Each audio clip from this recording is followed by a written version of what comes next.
My name is Lucy, and I'm 32 years old. As an elementary school teacher, I've always found purpose in nurturing young minds despite what others might think of my career choice. At my mother-in-law Beverly's extravagant Thanksgiving dinner, surrounded by my husband David's successful family, she publicly humiliated me, calling me useless compared to David's surgical career. In that moment, I asked one question that left the entire table speechless and forever changed the dynamic of my marriage. If you're watching this video, drop a comment letting me know where you're from. Hit that like and subscribe button if you've ever had to stand up to family judgment, and stick around to hear how I finally found my voice. I grew up in a middle-class family in Columbus, Ohio, where we never struggled but certainly weren't wealthy. My father worked as a construction foreman and my mother was an administrative assistant at a local insurance company. They were hardworking people who instilled in me the values of dedication and service to others. My passion for teaching began when I was just 8 years old. While other kids played house or cops and robbers, I gathered the neighborhood children on our front porch with my little chalkboard, assigning homework and grading imaginary tests. There was something magical about seeing a child's face light up when they understood something new. That feeling never left me. When it came time for college, my parents couldn't afford to pay my full tuition. I worked 3 jobs simultaneously: mornings at a coffee shop, evenings waiting tables, and weekends babysitting, all while maintaining a full course load in elementary education. I graduated with honors despite the exhaustion and financial strain. My first teaching position at Oakwood Elementary felt like the culmination of a lifelong dream. I met David during my first year of teaching. His nephew Ryan was in my 2nd grade class, a bright but shy boy who struggled after his parents' divorce. During our first parent-teacher conference, Ryan's mother brought along her brother David, a surgical resident, who had been helping care for Ryan while his sister navigated her divorce. "Ryan talks about you constantly," David told me after the formal part of our meeting. "You've made such a difference for him during a difficult time." Something sparked between us that day. David later confessed he had volunteered to attend the conference specifically to meet me after hearing so much about Miss Lucy at home. Despite our different backgrounds, him from old money with generations of doctors in his family, me with my public school education and teacher's salary, we connected on a fundamental level. He admired my dedication to my students, and I was drawn to his compassion as a doctor and uncle. Our romance progressed quickly, and within a year, David proposed. That's when I first met Beverly, his mother. She lived in a sprawling colonial mansion in the wealthiest part of town with marble floors and original artwork on every wall. From the moment she looked at me, taking in my department store dress and simple jewelry, I felt the weight of her disapproval. "A teacher," she had said with a tight smile when David proudly told her about my profession. "How noble, though I always pictured you with someone more established. Perhaps from the hospital." Our wedding revealed more of Beverly's true colours. She insisted on paying for most of it, which initially seemed generous, until I realised it was her way of controlling every decision. My simple ideas were overruled for extravagance at every turn. When I wanted wildflowers, she ordered exotic arrangements flown in from South America. My dream of a small ceremony became a 300-guest affair where I knew barely 50 people. "The Hawthorns have a reputation to maintain," she would say whenever I objected. "This isn't just about you." During the 3 years of our marriage, I tried everything to win Beverly's approval. I volunteered for her charity committee, learnt to make her favourite recipes, and always brought thoughtful gifts for holidays. Nothing worked. Every family gathering became an exercise in endurance, with Beverly making subtle jabs about my career, my clothes, my background. "Teaching is such a safe choice," she would say. "No real pressure, summers off. Perfect if you don't have ambition." David tried to mediate, but often found himself caught between 2 women he loved. "She means well," he would insist after particularly hurtful comments. "That's just Mum's way. She'll warm up to you eventually." But she never did. If anything, her criticism intensified after our miscarriage 8 months ago. David and I had been trying for a baby for over a year when I finally got pregnant, only to lose the baby at 11 weeks. While I was still bleeding and grieving, Beverly suggested that perhaps my high-stress job had contributed to the loss. "Maybe if you were home more, instead of running after other people's children all day," she had said during a family dinner just 2 weeks after my miscarriage, "your body would be more receptive to carrying David's child." David had squeezed my hand under the table, but said nothing to contradict his mother. That silence hurt almost as much as Beverly's words. Since then, a growing distance had formed between us, something neither of us acknowledged openly, but that coloured every interaction. As Thanksgiving approached, I dreaded the annual dinner at Beverly's house. David had been working extra shifts at the hospital, coming home late and leaving early, avoiding the tension that had been building between us. I considered making an excuse to skip the holiday altogether, but knew that would only make things worse. So I bought a new dress, practiced my warmest smile, and prepared for another round of subtle warfare with my mother-in-law. Little did I know this Thanksgiving would change everything. The day before Thanksgiving, Beverly insisted that all the women in the family come to help prepare the meal. This included David's two sisters, Grace, a corporate attorney, and Allison, who ran her own successful interior design business, along with their perfectly coiffed country club member husbands. As the only non-professional woman in the family, as Beverly liked to point out, I was assigned to washing vegetables and setting the table, while the important food preparation was handled by Beverly and her caterer. Beverly's mansion looked like something out of a magazine spread. The 6-bedroom home sat on 3 acres of manicured grounds, with a circular driveway and a fountain that was lit up with festive lights for the holidays. Inside, professional decorators had transformed every room with autumnal displays, and the scent of cinnamon and nutmeg wafted through the air. As I arranged the fine china on the dining table, Beverly had specific instructions about the exact placement of each fork, knife, and spoon. I could hear laughter from the kitchen. Beverly was regaling her daughters with stories from their recent trip to Europe, an excursion David and I hadn't been invited to join. The suite at the Ritz in Paris had the most spectacular view of the Eiffel Tower, Beverly was saying. I told Richard that we simply must take the entire family next time. Well, those who can afford to take time off from real careers, she added with a laugh that made my cheeks burn. I focused on the place settings, determined not to let her comments get to me. But when I moved to the kitchen to ask about wine glasses, I overheard a conversation that stopped me in my tracks. I just don't understand what David sees in her, Allison was saying in a hushed tone. She's nice enough, I suppose, but she doesn't fit in with the family at all. Your brother has always had a bit of a savior complex, Beverly replied. Remember that wounded bird he kept in a shoebox for weeks when he was 10? Lucy's just another project for him. Once he realizes she can't give him the life he deserves, or apparently children, he'll come to his senses. Mom. Grace sounded shocked, but there was a hint of amusement in her voice. That's terrible.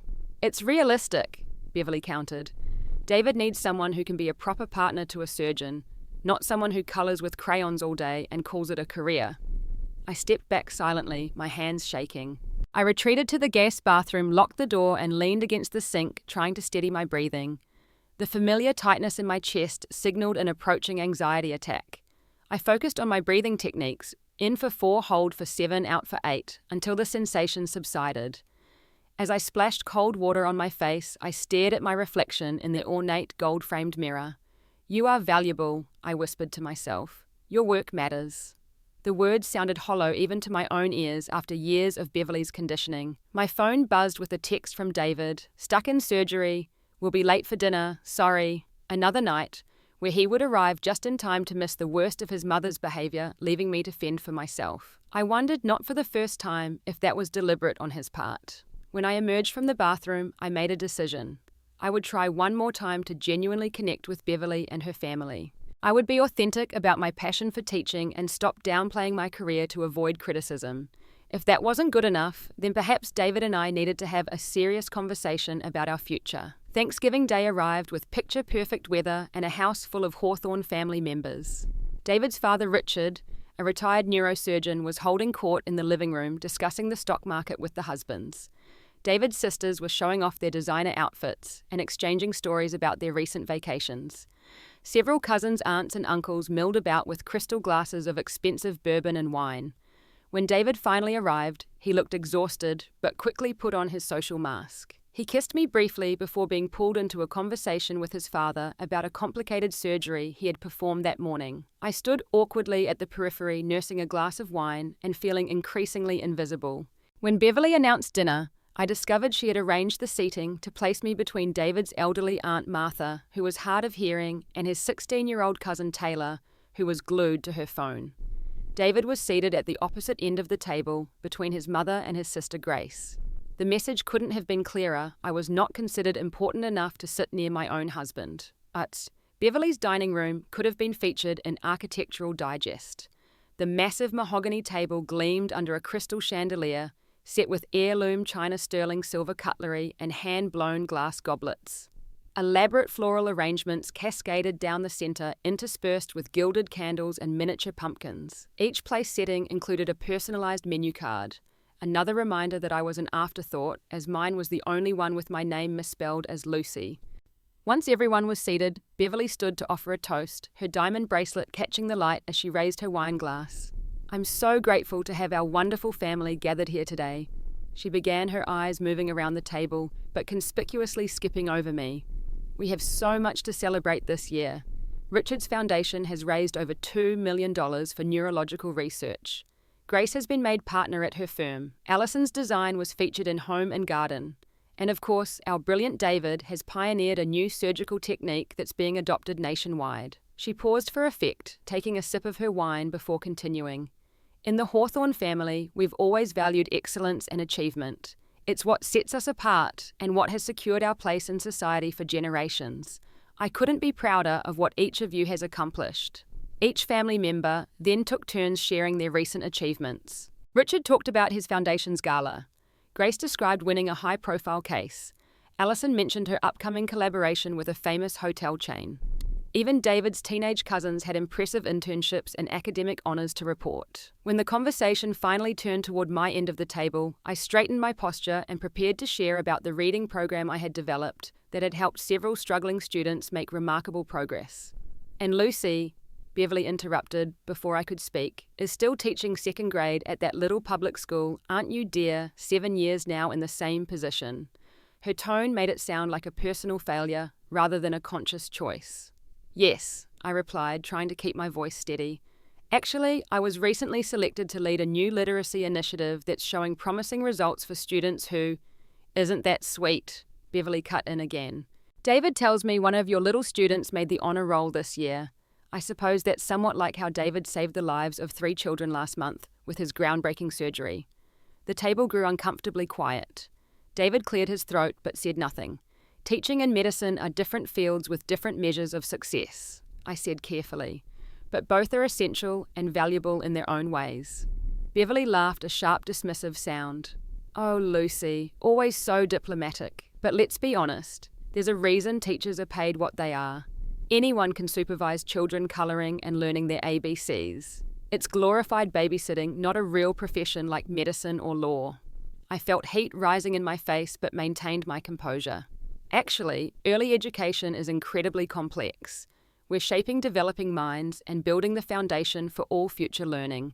Research shows that a quality education in the early years is the strongest predictor of—" "Research!" Beverly scoffed, waving her hand dismissively. "The fact remains that you contribute almost nothing to this family financially, while my son works himself to exhaustion, providing you with a lifestyle you could never afford on your own." A shocked silence fell over the table. Even Beverly seemed to realize she had crossed a line, but rather than apologize, she doubled down. "I'm simply stating facts. In this family, we value ambition and success. You've been teaching the same grade for 7 years with nothing to show for it. No advancement, no significant achievements. You're basically, well, useless in terms of career growth or contribution." The word hung in the air like a slap. David finally spoke up, though his protest was tepid at best. "Mom, that's not fair. Lucy works hard." "Hard at what?" Beverly countered. "Playing with children all day. Meanwhile, she can't even manage to give you children of your own. What exactly is her purpose in this family?" That was when something inside me broke. Or perhaps it was when something inside me finally healed. The months of grief over our lost baby years, of enduring Beverly's contempt, and David's constant failure to truly stand up for me.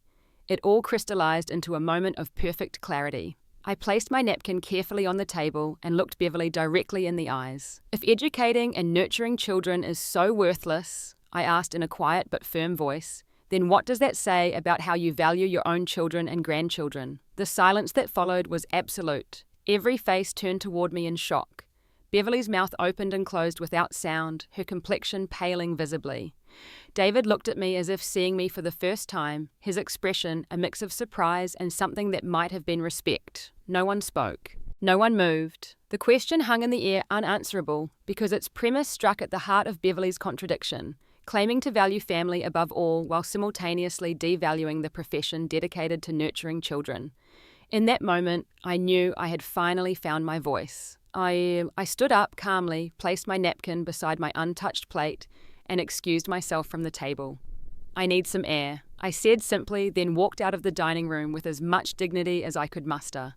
My heart was pounding, but for the first time in years, it wasn't from anxiety. It was from a surge of self-respect that felt both foreign and exhilarating. The grand foyer was empty, and I stood there for a moment, breathing deeply and collecting my thoughts. I heard the dining room door open behind me and turned to find David approaching, his expression troubled. "Lucy," he began, reaching for my hand. "I'm so sorry about what just happened." I stepped back, avoiding his touch. "Are you? Because your silence until that last moment spoke volumes, David." He ran a hand through his hair, a gesture I recognized from whenever he felt cornered. "You know how Mom gets. Making a scene would only have made things worse. Worse than having your wife called useless and blamed for our miscarriage in front of your entire family." My voice was steady, despite the emotion churning inside me. "There comes a point, David, where not making a scene becomes a form of cowardice." His face flushed. "That's not fair. I've always supported you." "No," I corrected him. "You've always loved me. There's a difference. Supporting me would mean standing up to your mother when she treats me like this. It would mean making it clear that I am your family now and that disrespecting me is not acceptable." David looked stricken. "What are you saying, that I have to choose between you and my mother?" "I'm saying you already have been choosing every time you stay silent. And you haven't been choosing me." I took a deep breath. "I can't do this anymore, David. I won't be the person who quietly absorbs abuse to keep the peace in your family." Back in the dining room, the uncomfortable silence had given way to murmured conversations. Beverly's voice carried through the door, slightly shrill. "I don't understand why she's being so sensitive. I was simply stating facts about her career choice." "You called her useless, Mom." It was Grace's voice, surprisingly. "And you brought up her miscarriage. That was cruel even for you." "I did no such thing," Beverly protested. "I merely pointed out that she hasn't given David children yet. How was I supposed to know she'd overreact?" "Because she lost a baby less than a year ago," Allison replied softly. "And instead of supporting her, you've been making her feel inadequate at every turn." I hadn't expected either of David's sisters to defend me. Their words only confirmed what I had always suspected. Everyone saw Beverly's behavior for what it was, but no one had been willing to confront it directly. David and I left shortly after, making excuses about his early shift the next day. The ride home was silent, thick with unspoken words and emotions too complex to untangle in the confines of his luxury sedan. When we arrived home, I went straight upstairs and began packing a bag. "What are you doing?" David asked from the doorway, his voice strained. "I'm going to stay with Jenna for a few days," I replied, referring to my closest friend from work. "I need some space to think." "Lucy, please." He stepped into the room, desperation evident in his voice. "We can work this out. I'll talk to my mother, make her apologize." "This isn't just about today, David. It's about a pattern that's been going on for years, and it's about the fact that you've let it happen." I zipped up my bag and faced him. "I love you. I have from the moment we met. But I can't keep diminishing myself to fit into your family's idea of who I should be." "I don't want you to change," he protested. "But you've never been willing to fight for who I actually am either." I picked up my bag.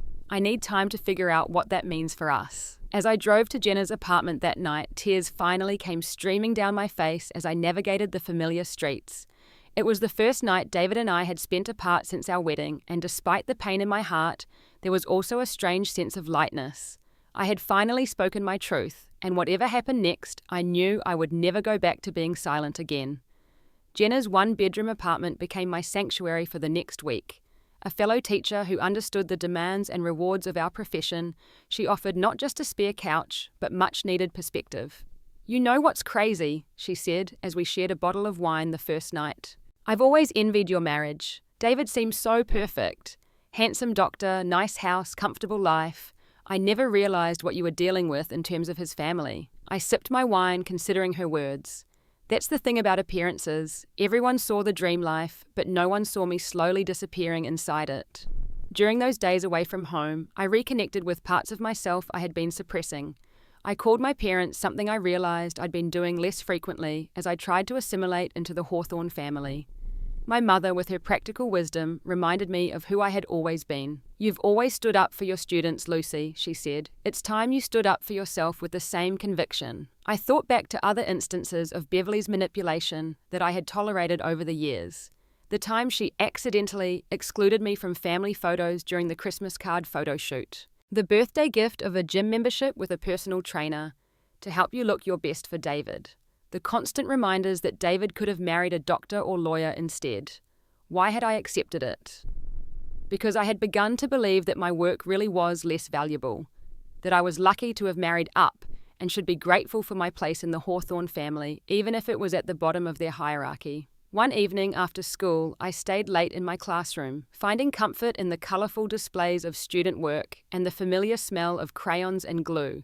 Running my fingers over the tiny desks, I thought about the 23 children who filled this room with energy and potential every day. Children whose lives I was helping to shape, whose minds I was helping to open. As I was gathering papers to grade, there was a knock at my classroom door. It was Mrs. Jacobson, whose son Michael had been in my class 3 years ago. "Miss Lucy, I thought that was your car in the parking lot," she said warmly. "I'm here for basketball practice pickup and saw the light on." "Mrs. Jacobson, how are you? How's Michael doing in 5th grade? Her face lit up. "That's actually why I wanted to stop by if I saw you. Michael just got accepted into the advanced science program at the middle school. His teacher said his reading comprehension skills were what set him apart in the entrance evaluation." My heart swelled. Michael had struggled significantly with reading in 2nd grade, barely at grade level when he came to me. "He still talks about your special reading sessions," Mrs. Jacobson continued. "How you made him believe he could do it when all his previous teachers had made him feel stupid. I don't think you realize the impact you've had on him, on all your students." After she left, I sat at my desk and cried. Not from sadness this time, but from a profound realization of my own worth. What Beverly couldn't understand, what perhaps even David failed to fully appreciate, was that the value of teaching couldn't be measured in salary or social status. It was measured in lives changed in potentials, unlocked in futures, brightened. I began journaling every day, documenting my thoughts and feelings without the filter I had developed to make myself acceptable to the Hawthorns. I wrote about my passion for education, my dreams for my classroom, and increasingly my non-negotiable needs in my marriage. David texted daily, his messages evolving from confused, "I don't understand why you can't come home so we can talk about this," to reflective, "I've been thinking about what you said about my silence." He sent flowers to Jenna's apartment, left voicemails asking me to call, even showed up one evening only to be gently turned away when I said I wasn't ready. On the 5th day, he texted, "I miss you, not just now but for months. I think I've been missing you even when you were right beside me. Can we meet somewhere to talk neutral territory? Your choice." That text showed more self-awareness than I had heard from David in a long time. I agreed to meet him at a coffee shop halfway between Jenna's apartment and our home. The coffee shop was busy with the afternoon crowd when I arrived. David was already there, sitting at a corner table with 2 cups. He looked different somehow, less polished than usual, with slight shadows under his eyes, suggesting he hadn't been sleeping well. "I got you a vanilla latte, eh?" he said as I sat down. 2 pumps of vanilla, no foam, extra hot. It was such a small thing, knowing exactly how I liked my coffee, but it made my throat tighten with emotion. "Thank you." I managed, wrapping my hands around the warm cup. David started speaking almost immediately. Mum was out of line at Thanksgiving. What she said was cruel and unfair, and I should have shut it down immediately. It was the acknowledgement I had been waiting for, but something in his tone made me pause. "But," I prompted. He sighed. "But she's still my mother, Lucy. She raised me, supported me through med school. She's not perfect, but she loves me in her own way. David, this isn't about whether your mother loves you. It's about whether you and I can have a healthy marriage when your mother treats me with contempt and you allow it to happen." "I don't allow it," he protested weakly. "Your silence is permission," I countered. "Every time you stay quiet or make excuses for her behavior, you're telling her it's acceptable to treat me that way." David stared into his coffee. "I don't know how to fix this. I can't cut my mother out of my life." "I've never asked you to do that," I said gently. "What I'm asking for is boundaries, for you to make it clear that being disrespectful to me has consequences." As we talked, David gradually revealed aspects of his childhood I had never fully understood. Beverly had been equally controlling, with his father criticizing and belittling him despite his successful medical career. Richard had responded by retreating into his work, creating the emotional distance that David had always resented, but was now replicating in our own marriage. It was never okay to bring up the difficult feelings, David explained. We presented a perfect image to the world, and anything messy or uncomfortable was swept under the rug. I guess I've been doing the same thing with you and Mom. For the first time, I saw David's conflict clearly. He wasn't just being cowardly. He had never learned how to navigate family conflict in a healthy way. His entire upbringing had trained him to avoid confrontation at all costs. I think we need help, David, I said finally.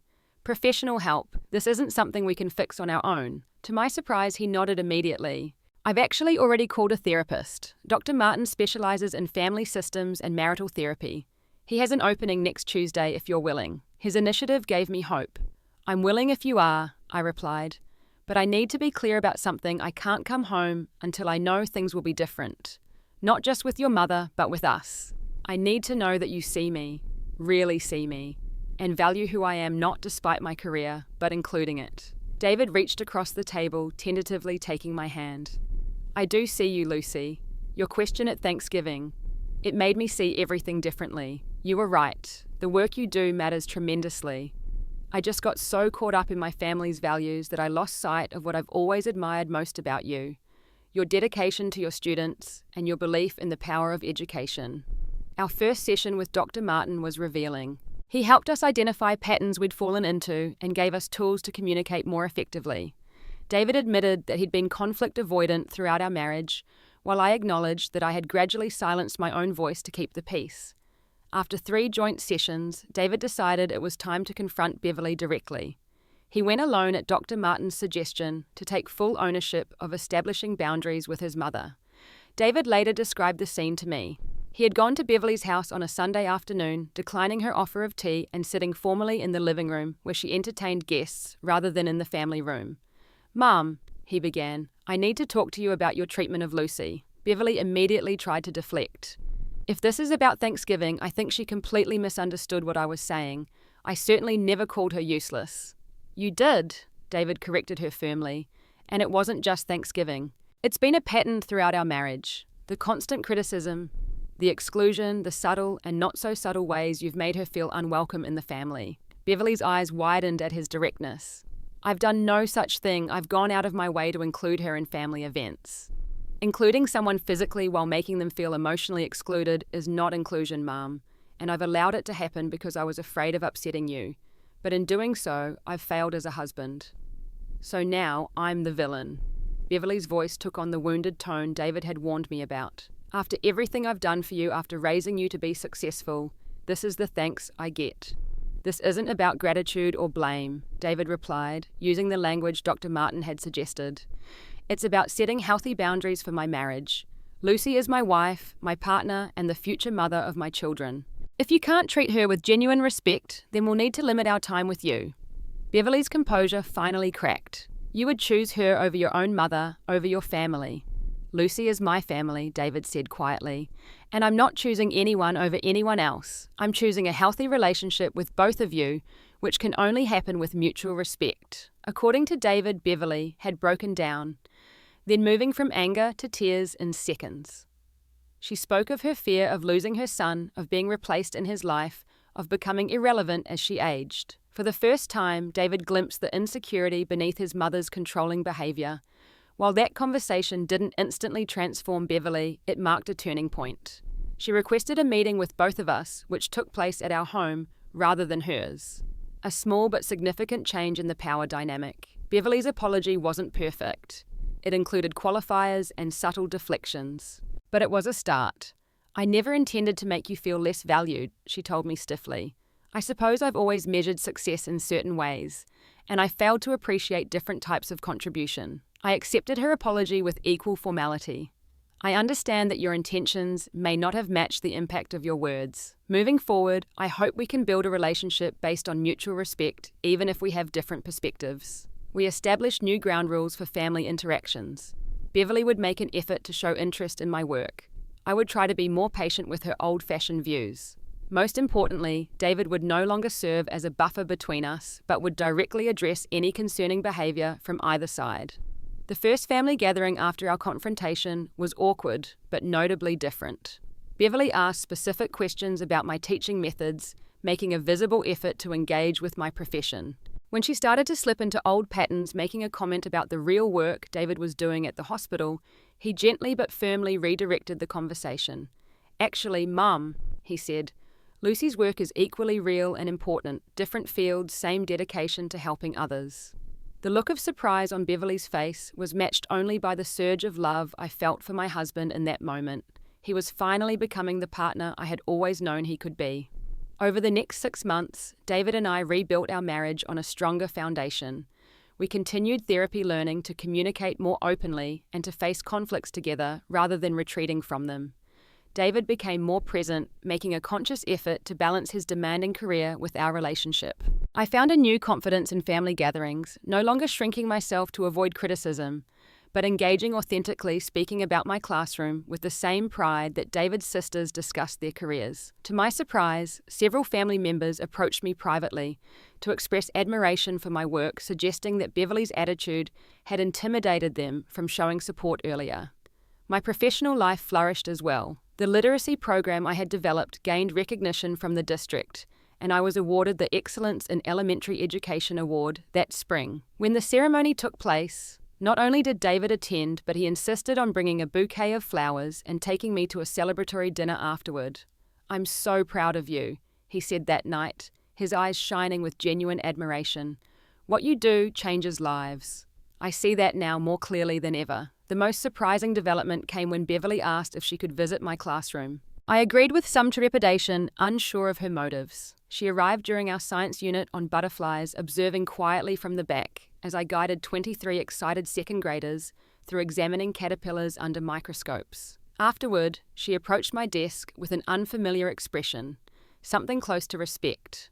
"I've never seen children so engaged," she admitted. "The way you handled Ethan's question about metamorphosis was quite impressive. You didn't just give him the answer, you helped him discover it himself." "That's the heart of teaching," I replied. "Not giving information, but facilitating discovery." Beverly nodded thoughtfully. "I think I understand better now what you do. It's not just supervision, it's architecture, building foundations for these children's futures." It wasn't a complete transformation, but it was a genuine step toward understanding. When I discovered I was pregnant again 4 months later, the joy was tempered with anxiety given our previous loss. Beverly surprised me once again with her response.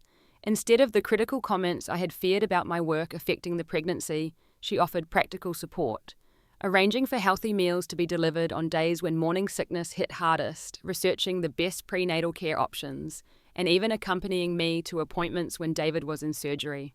"I lost 2 babies before I had David," she confided during one waiting room conversation. "No one talked about miscarriage then. You were just expected to move on and try again as if it hadn't happened. I shouldn't have been so dismissive of what you went through." It was the most vulnerable I had ever seen her, and it created a bridge between us that I never thought possible. When complications arose in my second trimester, requiring bed rest, Beverly reorganized her schedule to help care for me. She sat beside my bed, sharing stories of David's childhood that revealed a softer side of their relationship. Gradually, I began to see her not just as my adversary, but as a complex woman shaped by her own generational values and insecurities.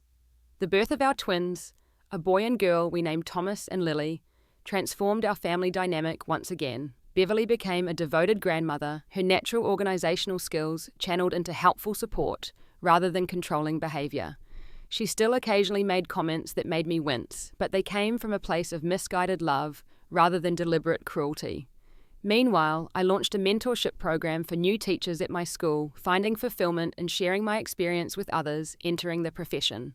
David established firm boundaries with the hospital, ensuring he was home for dinner most nights and fully present on weekends. When a prestigious hospital in another state tried to recruit him with promises of advancement and higher pay, we made the decision together to stay prioritizing our family balance over career ambitions. The following Thanksgiving, we hosted dinner at our home, a symbolic reclaiming of the holiday that had been a turning point in our marriage. As we gathered around our table, not as ornate as Beverly's, but warm and welcoming, I looked at the faces of our family.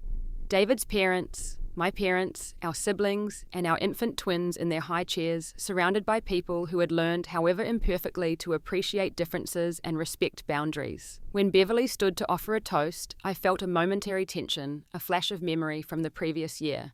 But her words surprised me. "I want to thank Lucy and David for hosting us in their beautiful home," she began, "and I want to acknowledge something important. For many years, I measured success in limited ways, by titles, income, and status. In doing so, I missed seeing the profound impact of other kinds of work, particularly Lucy's dedication to education." She raised her glass, looking directly at me. "I was wrong in my assumptions, and I'm grateful for the question that made me reconsider my values." To Lucy, a remarkable teacher mother, and yes, an essential part of this family. As conversation and laughter filled our dining room, I caught David's eye across the table. The love and pride in his expression reflected my own feelings.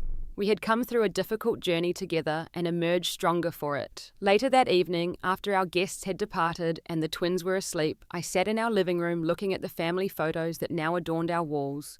Not just formal portraits, but candid moments capturing genuine connection. Among them was a new addition, a picture of me in my classroom, surrounded by students with a frame that read, "Changing